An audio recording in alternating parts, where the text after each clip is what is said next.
I've been using both the PS5 and the Xbox Series X for the past 4 months now, so massive thanks to both Sony and Microsoft for sending these early units. I got a chance to finish a bunch of games on these consoles, I've spent dozens of hours with each, and now I'm ready to give you guys my final thoughts as to which one you should go for. In this video, I'll be covering the design, the controller, games UI, special features, and value, and giving you guys my thoughts on each of these after, again, using these for the past 4+ months.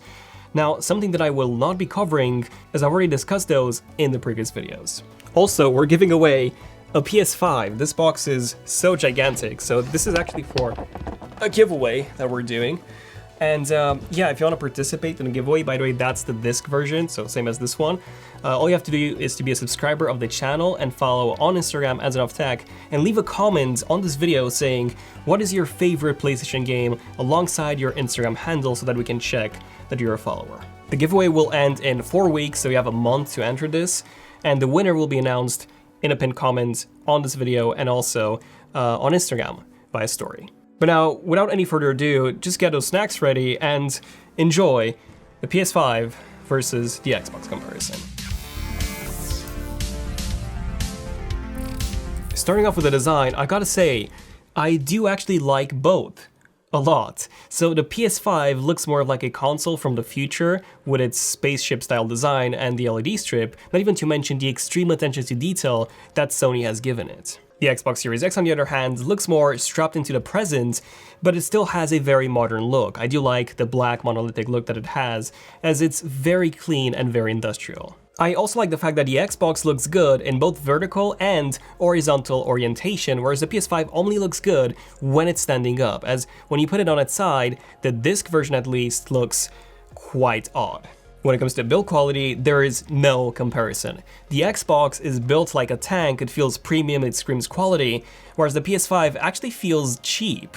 The plastic feels flimsy and thin, the glossy middle gets scratched super easily, and yeah, build quality wise, the Xbox takes this one by far. I also like that the Xbox is smaller. For example, I can easily put my Xbox in my TV cabinet, whereas my PS5 barely even fits. So I gotta say, if you count the build quality and the size in this design equation, the Xbox Series X takes this one. Moving on to the controllers, I've used both of these quite heavily, and there's absolutely no comparison. The PS5's DualSense controller just obliterates the Xbox controller. First, the DualSense has some absolutely incredible haptics.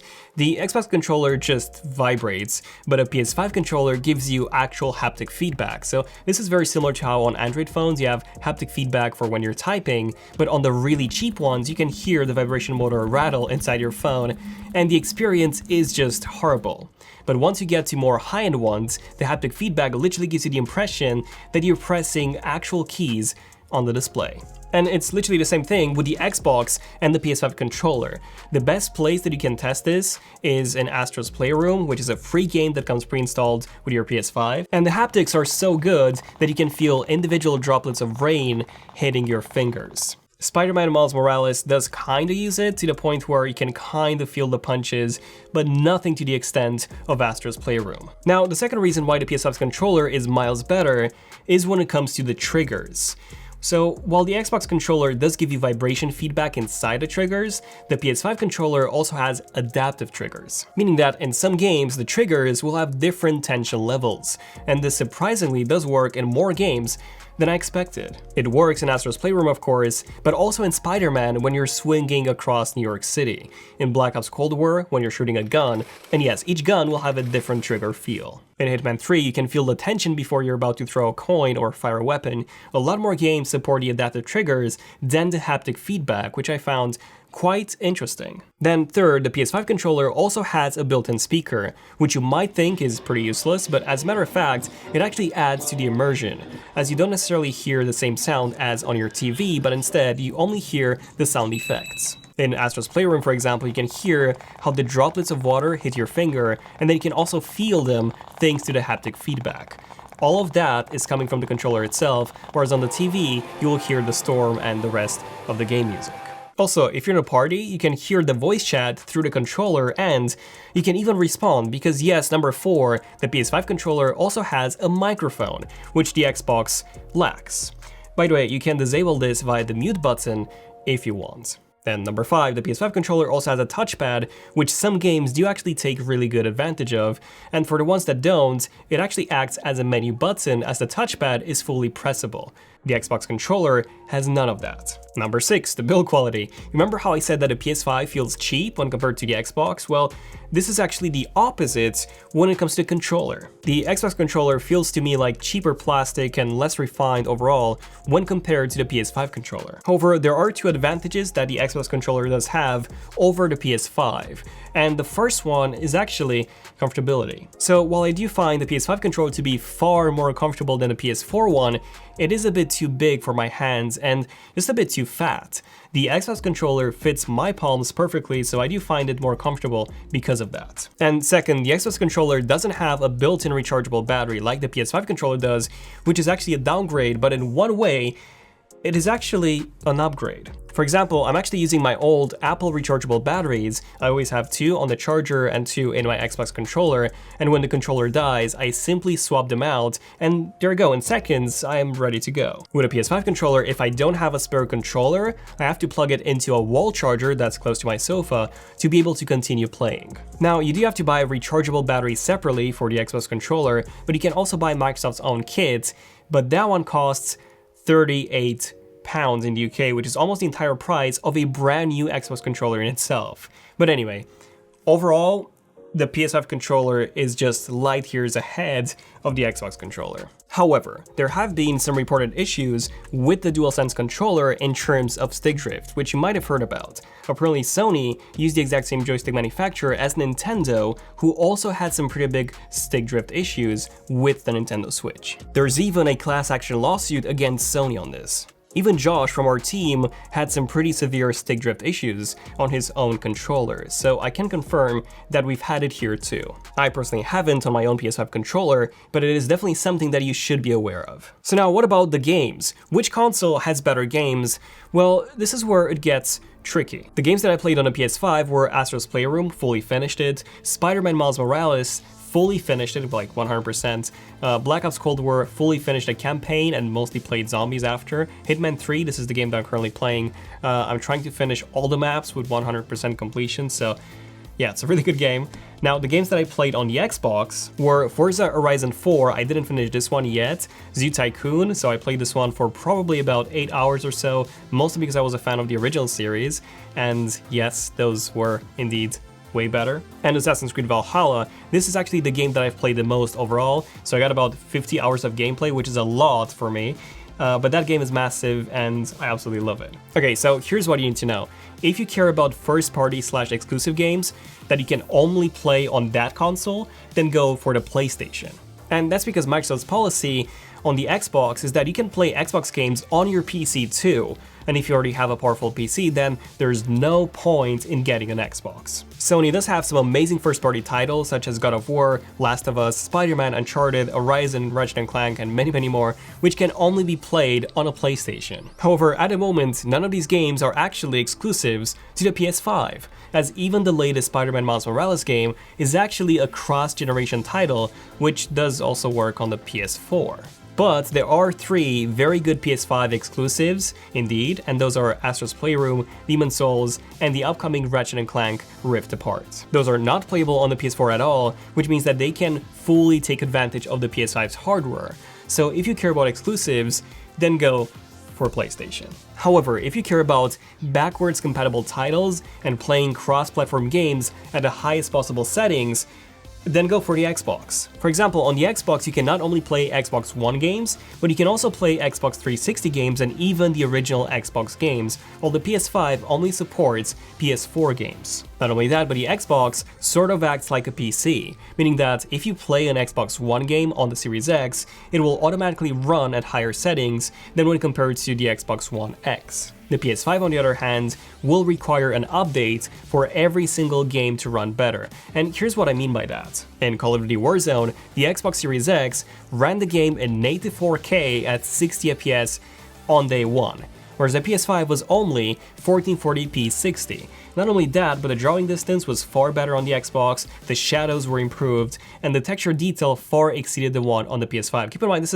is before any update. And that's because the PS5 needs a manual patch for these games to take full advantage of the hardware, whereas the Xbox does not. Now, the Xbox did actually get a patch which enabled native 4K at 120 FPS, which is absolutely ridiculous. Now, the PS5 also got a patch which increased the texture resolution, but the rendering resolution was still kept at 1440p, and the frame rate was still kept at 60. According to developers, this is because the PS5 is still running the PS4 Pro version of the game rather than an actual PS5 version. And because of how the dynamic resolution was implemented in that PS4 version of the game, with checkerboarded rendering, the PS5 just cannot run the game at a high resolution unless it is rewritten with the PS5 in mind. Same thing in City Skylines, where the PS5 was running the game at 1440p or even 1080p to be honest, as it was super blurry, and these were the exact same settings as on the PS4 Pro, but at 60 FPS, same as the PS4 Pro. However, the Xbox was running at native 4K 60.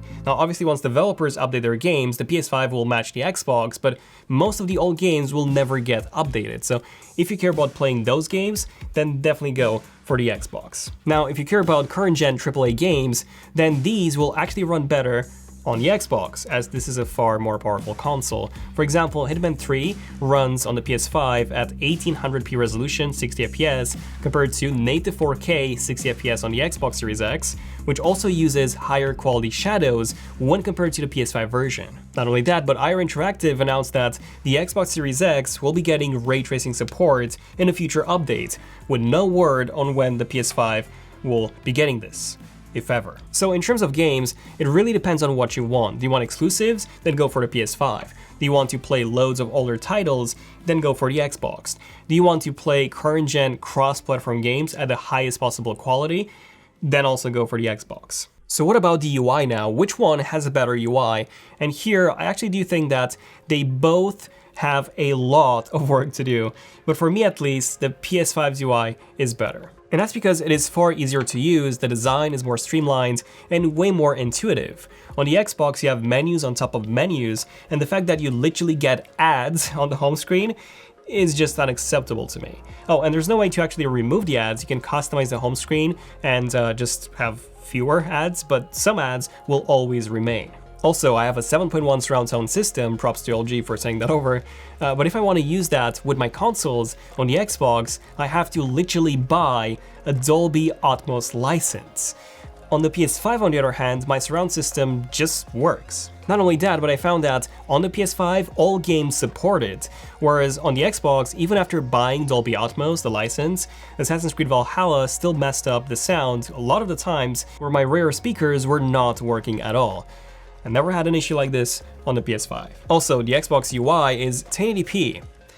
I have a 4K TV, yet the UI is 1080p. Now, I know that most of you are probably not bothered by this, but when you're playing a super sharp game in full 4K and then you bring up the UI, it just looks off. Having this low resolution side menu right next to that 4K game, the PS5 doesn't have this problem as the UI is full 4K. But I'll tell you where the PS5 has a serious problem UI-wise, and that is when it comes to downloading games. You see, on the Xbox, if you download the game, it will automatically download the Xbox Series X version of it.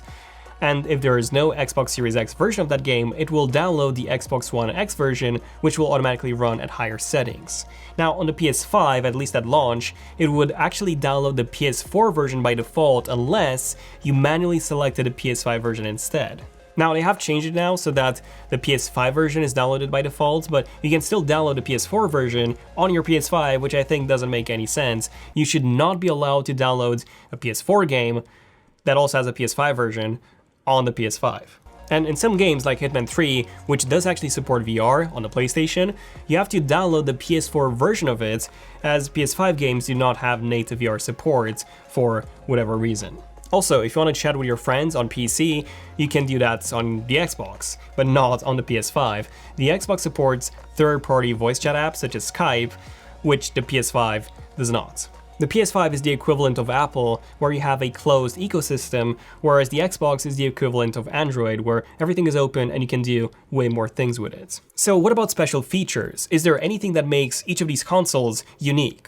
Well, the biggest feature by far is Game Pass on the Xbox, which is pretty much Netflix for games, so you pay $10 a month and you get access to hundreds of AAA titles that you can download and play at any time you want. Sony does have PlayStation Now, which is a similar service, but that is mostly for older PS3 games and only a few PS4 games, and it is also a game streaming service, meaning that the quality is heavily downgraded. You can download some games too, but not all of them, and most of them are actually just streaming only, and all the titles are also a bit older rather than literally new releases like we get with Game Pass. With Game Pass, you fully download the games, and when you have games such as Doom Eternal, Forza Horizon 4, Battlefield 5, Destiny 2, FIFA, you don't even need to buy games at all. The Game Pass collection is very strong, and for just $120 a year, also known as the price of buying 2 games, you have access to hundreds of top-tier games to play on the Xbox, which is, I would say, by far the strongest feature of the Xbox and both of these consoles, really. Oh, and if you have an Android phone, you can play all of these Game Pass games on your phone on the go with an Xbox controller. The Xbox also has Quick Resume, which lets you quickly go from one game to another, something that the PS5 does not have. Now, the PS5 is super quick at loading games, and it only takes about 15 to 20 seconds or so to load one, but the Xbox is faster here, so if you're the kind of person that jumps from one game to another, then the Xbox is a better choice here. Now, the PS5 does have VR support, which the Xbox does not, but unfortunately, you need to buy an adapter if you want to use the PlayStation VR, and I've ordered mine. You have to reserve one, you have to place your order for one, which is free. I ordered mine in November, or in February, and I still don't have it. And since you have to download PS4 games to play them in VR on your PS5, it is pretty obvious that Sony doesn't really want you to use the PlayStation VR on the PS5 yet.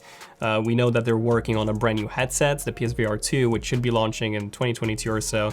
But yeah, if you buy the PS5, it will be VR proof, so to say, but this one will not be. When it comes to storage, the Xbox does offer you more, as it comes with 1 TB of storage when compared to 825 GB on the PS5.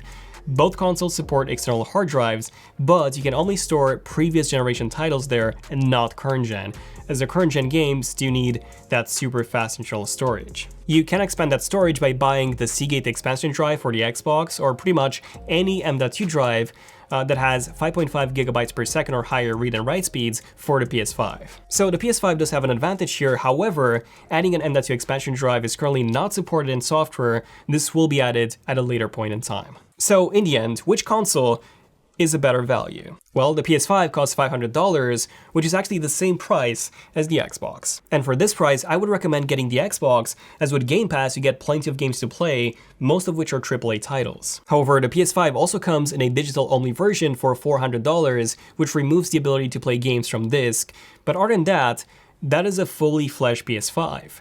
Now, Microsoft also has another Xbox, the Series S, which retails for $300. We do have one, but unfortunately I cannot recommend it, as it is pretty much a 1080p console in most of the games, and for $100 more, you can get the mighty PS5 Digital, which is significantly more powerful and it is way more future-proof. However, the Xbox does actually have a major advantage in terms of the price, and that is the fact that you can actually get Xbox All Access, where you pay £21 a month and you get the Xbox Series S, as well as 2 years of Xbox Game Pass Ultimate. And if you pay a bit more, £29 a month, you get the Series X, plus again the same 2 years of Game Pass included. So in the end, they're both great consoles. The PS5 offers you the advantage of a better controller and exclusive games, whereas the Xbox acts more like a PC. Aside from Game Pass, which is a massive advantage, you also have the ability to play a large catalog of previous gen games, while also being able to run those games and the current gen cross-platform games at higher settings on the Xbox. But yeah, let me know in the comments which one would you guys pick and why. And don't forget about that PS5 giveaway that I mentioned at the beginning of this video, and give this video a like if you have enjoyed it, and definitely subscribe for more cool tech videos like this one hopefully was. I'm Daniel, this has been Zone of Tech, and I'll see you guys in the next one. Zone of Tech, signing out. Cheers.